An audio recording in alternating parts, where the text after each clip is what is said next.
अध्यक्ष महोदय हे पहिल्या लाईनीत बसतात, हे पक्षाचे नेते आहेत, पण मी पण पक्षाचा मुख्य प्रतोद आहे, त्या मानाने मी पण माझ्या पक्षाचा नेता आहे, त्याच्यामुळं मला सुद्धा दिली पाहिजे ना संधी.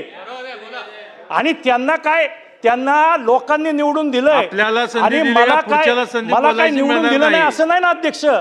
त्याच्यामुळं एक गोष्ट आहे, माझ्या मतदारसंघाची संख्या किती आहे? 6,75,000. ह्यांच्या मतदारसंघात मतदार किती? 3 लाख.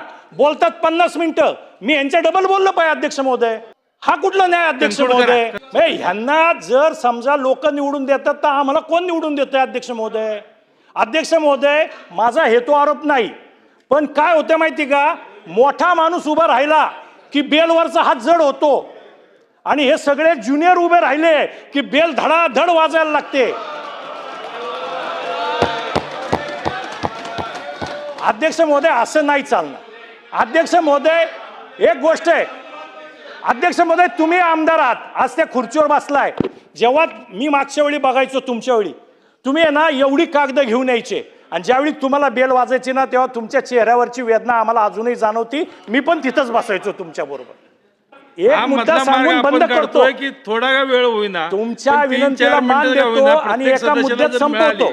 आपण कमी वेळ दिला, पण आपली अडचण समजून मी आपले आभार मानून थांबतो. धन्यवाद.